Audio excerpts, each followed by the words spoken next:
करना।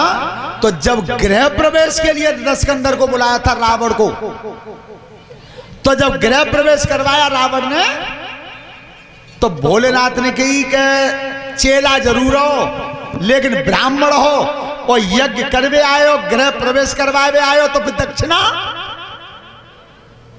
प्रभु दक्षिणा मांग लू। वैसे तो मुझे चाहिए ना है, तुम मेरे गुरु हो, फिर तुम कह रहे हो तो दक्षिणा मांग लू। क्या मांग लो, फिर मारा यह सो मत करियो कि फिर ना ही करो, पहले सोच लो करना। भोलेनाथ की तुम्हारी जो इच्छा हो रावण वो दक्षिणा में मांग लो, चूंकि तुमने गृह प्रवेश करवाओ हम तो मांग लो गुरु जी। क्या मांग लो? तो गुरु दक्षिणा अगर देना चाहते हो तो सुनो क्या मांग रहा हूं। सुनो गुरु धरि ध्यान, अरे करो मत देवे में शंका,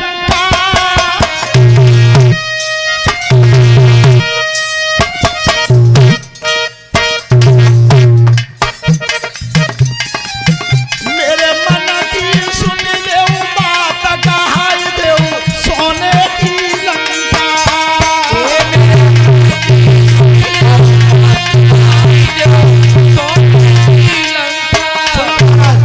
अगर दक्षिणा देना चाहते हो तो मैं और कुछ ना चाहिए या लंका ही दे दो। भोलेनाथ ने जा दे दी 4 बजे चाहिए कि अगर भमन बने रहेंगे तो भक्ति नहीं होगी। तो भोलेनाथ ने लंका रावण को दे दी दक्षिणा में।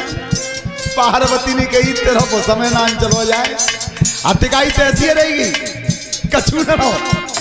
तब पार्वती ने की सोन तेने तो लंका मैंने बनवाई और दक्षिणा में मांग ली, तो मोई चैन कब पर हो।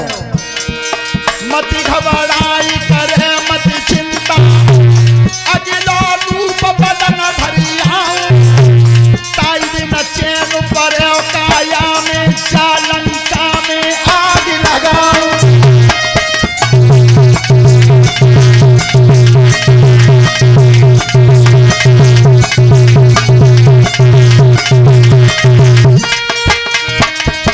बलिया के अवतार भये थे हनुमान जैसे बलदाई, उनकी काया में पूछ बनी थी पार्वती मैया बन आई। पवन पुत्र हनुमान की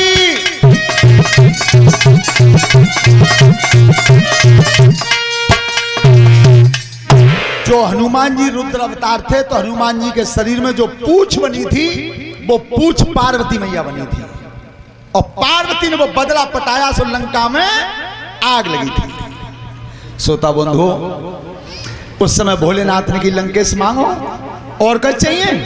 महाराज मांग रहा हूं मेरे बिना मर्जी के, मेरी बिना राजी के मेरे मित्र विद्युत ने और मेरी बहन रूपनखा का हरण किया है, और महाराज बिना राजी के शादी करिए, तो मैं उस विद्युत जिम को मारना चाहता हूं। महाराज गुरुजी इतना ध्यान रखियो, पहले जाते लड़के हारी चुका हूं मैं एक बार, और हारो का हूं एक बार, तो इतनो पकड़ के और धरती पर डाल के गुरुजी कोई हार ऐसा ना हो जो तोरो ना हो।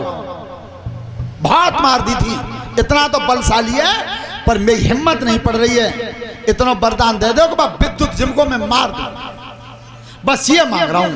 ध्यान रखना, सिंहों के नाखून की जनेऊ, जो शेर के नाखून होते हैं, उन नाखूनों की जनेऊ भोलेनाथ के गर्दन में पड़ी हुई थी। कंधा में जब गर्दन में जनेऊ पड़ी थी, वो रावण को उतार के दे दी, ले इसे ले जा, और इतना जरूर करना कि जैसे ही विद्युत जिम से तेरा संग्राम हो तो लड़ाई लड़ते समय काउखन भूलते जा जनेऊ को, बाकी नार में डाल दिए बस, और गर्दन में जिस समय पड़ जाए उसी समय झटका मार के खींच देना, दुनिया में कोई बचाने वाला पैदा नहीं होगा। ये भोलेनाथ ने उसे वरदान फिर दिया। तो वो नाखून जो थे सिंह के, उनकी जनेऊ पड़ रही थी भोलेनाथ के गले में, वो जनेऊ आज लंकाधीश को दे दिया। और जब लंकापति रावण ने ललकार मारी है विद्युत जिम के लिए, विद्युत जिम भमन में थे और वहीं रूपनखा बैठी थी। क्या? अरे ललकार असुर ने पारी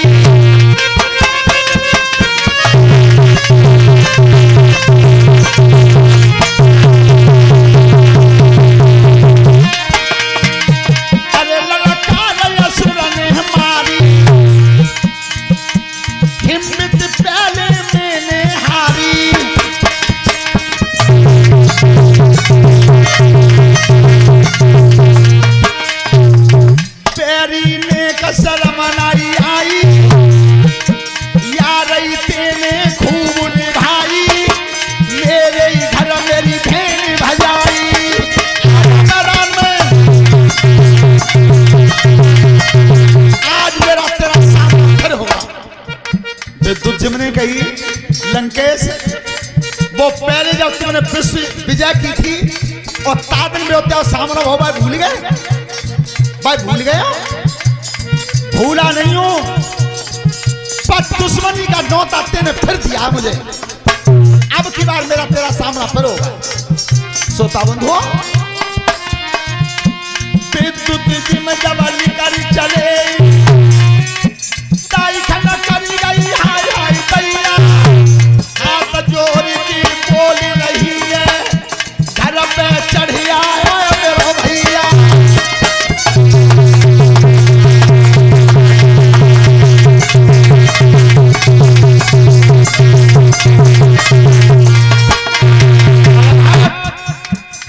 क्या कायर वंश की संतान है तू, जो दुश्मन ललकार मार रहा है और मुझे रोक रही है?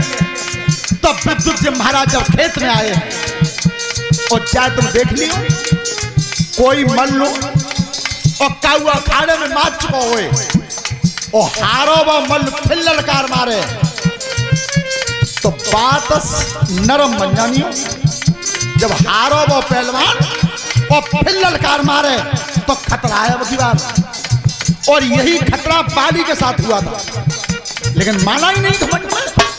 अब विद्युत जिम को रूपन खाने रोका, महाराज अब नहीं, जो अब की बार सज के आओ है और पहले तुमने महाराज से हराया और अब की बार तुमसे फिर लड़ना चाहता है तो खतरा है, मान जाओ। पर विद्युत जिम नहीं मानता। क्या करना खेत में कदम धरोए, आई के भिड़ गए तो बलधारी, झटका मार कपट जन कीनो, खेच जने उनार में डाली।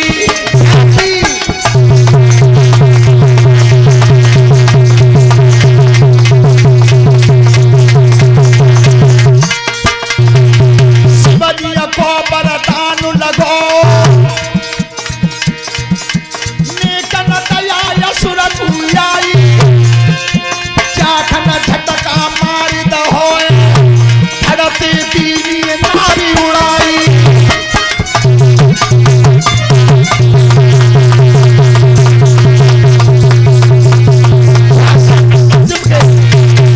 सिंह के नाखूनों की जनेऊ जब गर्दन में पड़ी और झटका मार के खेचो है, धड़ अलग हो गया, सिर अलग हो गया। जिस समय विधवा हुई है रूपन खां और उस समय लंकेश रावण ने सिर के केस पकड़े हैं। चल तेरी हिम्मत कैसे पड़ी, अब मैं तुझे लंका के बंदी गृह में रखूंगा, बंदी गृह में। तब कही रूपन खां ने, सुन लंकेश, अब मैं लंका में पैर नहीं दूंगी, अब लंका में नहीं जाऊंगी, लेकिन लंका में मैं रावण आऊंगी कब, उसे ध्यान से सुन। पंचवटी तेरी राजधानी, रावण करम एक करवाए,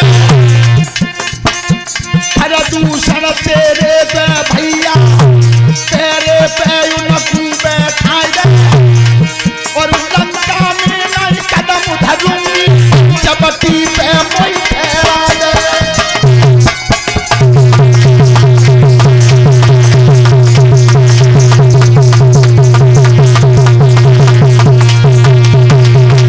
चपटी पे पास करूंगी, तबई गढ़ लंका में आऊं, तेने विधवा कोई करोए, छत्री कोई ढूंढ के लाऊं।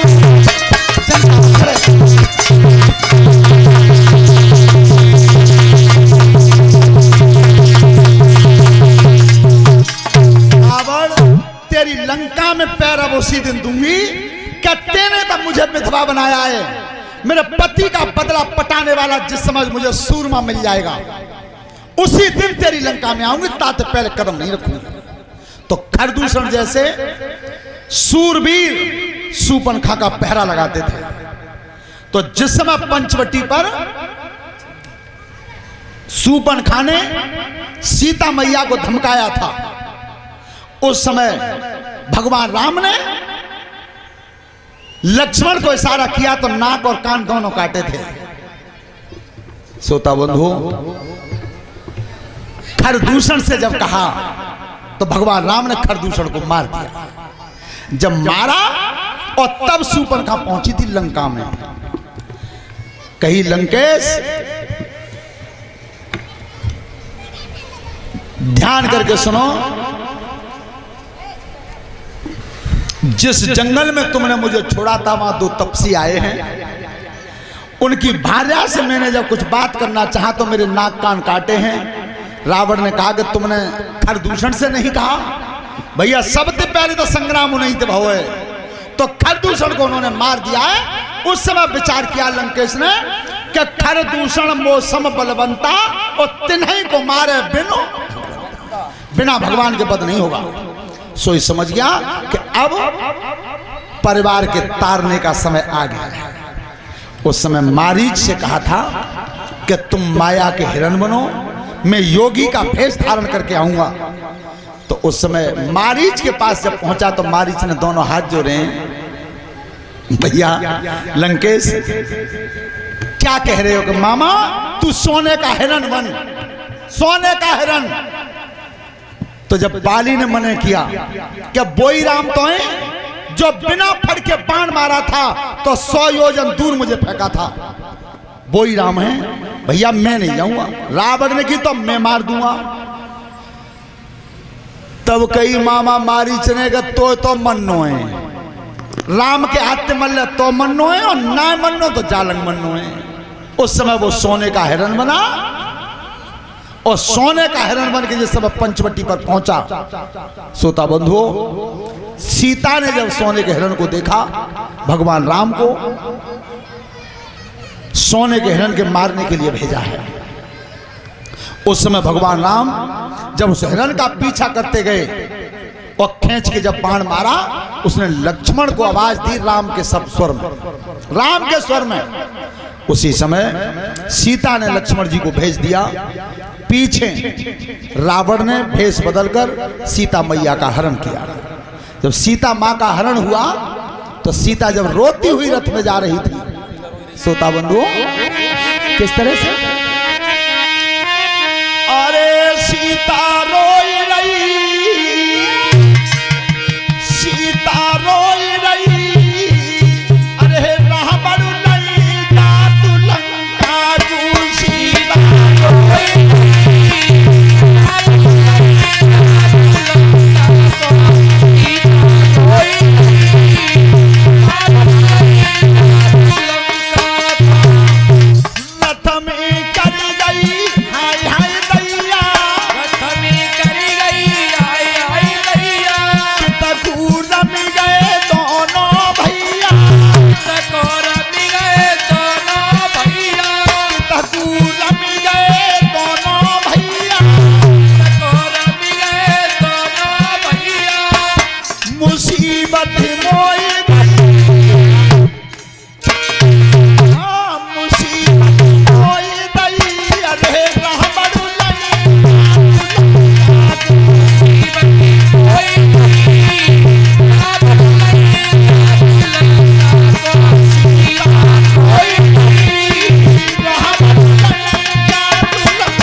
जटायु